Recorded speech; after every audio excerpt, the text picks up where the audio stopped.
Hey, my name is John Michael Swift, and welcome to the Triad Chord Scale series again. We are doing what I call the Stairway to Heaven scale right now. It's kind of that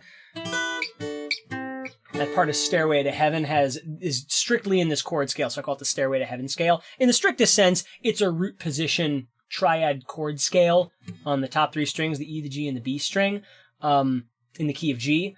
And we're going to see how that fits in the framework of this whole series as we go. But today we're just learning that as a technique that's just going to open up all kinds of new doors for you. Make sure you use the lesson navigator in the description box below to find just the different parts of this lesson, to repeat exercises if you need to, and to find your way to the lesson page, which is all the free resources to go with this lesson, your tabs, your extra lesson notes, all that stuff. So make sure you use that, and yeah, no, I think we're ready to go into it. We're going to use our pointer finger and the thin E string as sort of a guide in this whole lesson, because that's the one finger that's going to be in all our chord voicing. So we're going to base it off of that, although the root of all these chords is all going to be on the G string, which is the lowest note in all of them, so that's what makes them root position chords. All right, so we're going to start out with this E minor right here, the one we had in the Stairway to Heaven lick. Ring finger's on the 9th fret of the G string, middle finger is on the 8th fret of the B string, and the pointer finger is on the 7th fret of the E string. See, I'm up here on my third dot. Maybe you have dots too. So it's that. And it's also a diagonal shape. In this chord scale, this diagonal shape is a minor chord. So it's our minor diagonal shape. The next thing we're going to go on to is we're going to stand on like a little 3-chord area. We're going to slide this finger down to the 5th fret. So now we're based on the 5th fret. And the ring finger is going to go with us, so now it's going to be on the 7th fret. But instead of the middle finger in the diagonal line, it's going to come up one finger.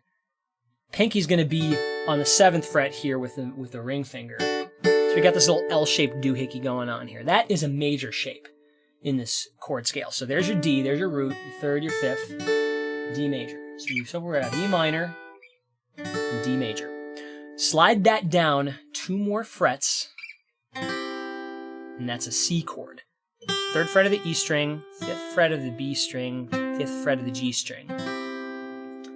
So take a second, see if you can sort of loop through E minor, D, C, D. In fact, let's do it together. I'll count us in. We'll play it through 2 times. You can repeat this if you need to. Ready? 1, 2, 3, 4.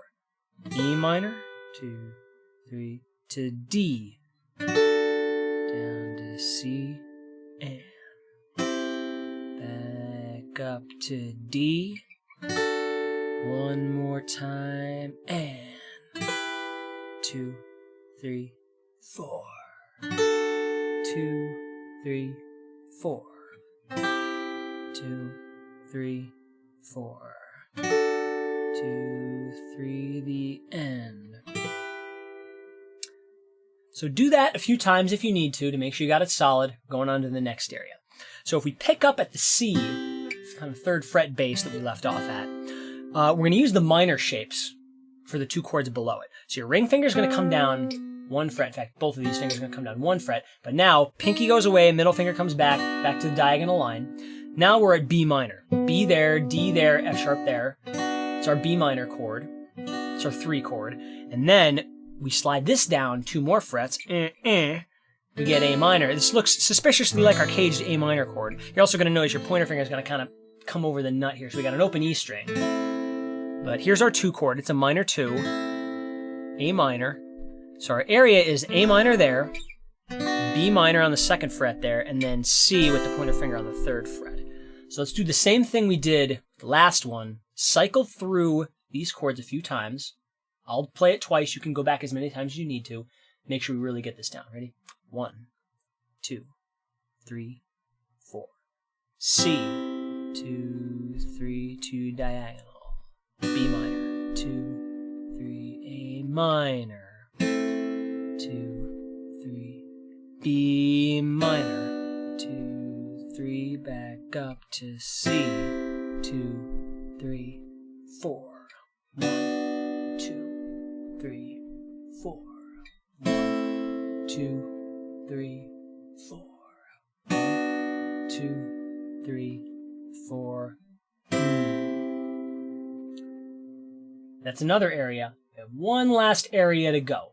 Once you got that down, on to the next bit. If we start on the E minor that we started on, above that, we're going to get our F sharp diminished. This is the one shape that's different from the others. Pointer finger goes up 1 fret to 8.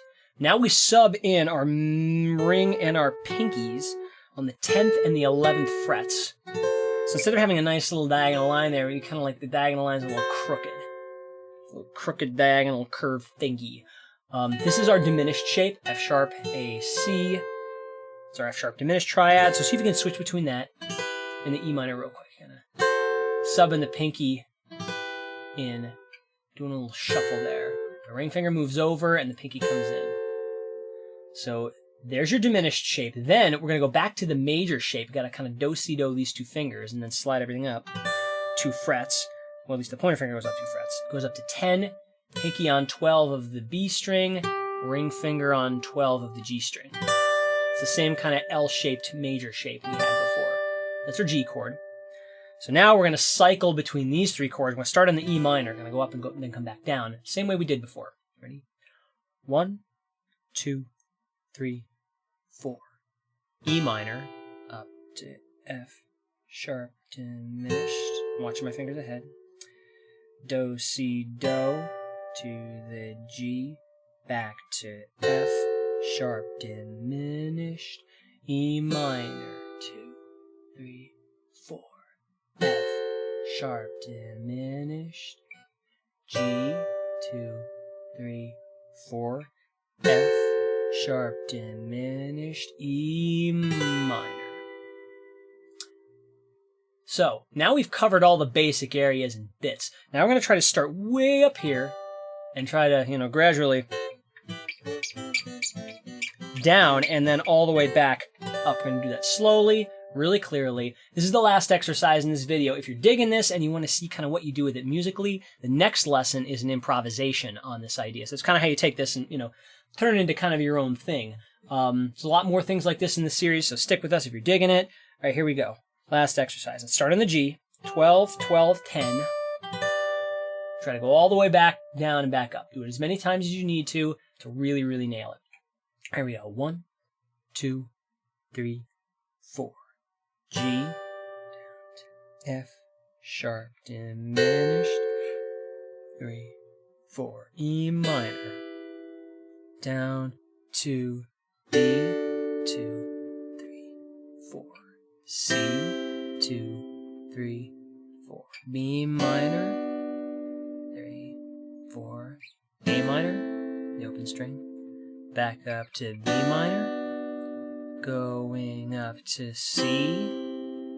2 frets up to D, 2 more to E minor, weird shuffle into F, sharp diminished, back to G. So again, repeat that. Use a little cogwheely thing to slow it down and speed it up if you need to. But that is this first chord scale that you need. It's already going to start to open up a lot of things. So once you kind of got the basics down, start playing with it. Find songs that use this stuff, and that's how you're really going to absorb it. We're going to go through all kinds of techniques for toying with this in this series and learning the other chord scales. So yeah, if you're digging the exercise, stick with us. More fun to come. Deuces, y'all.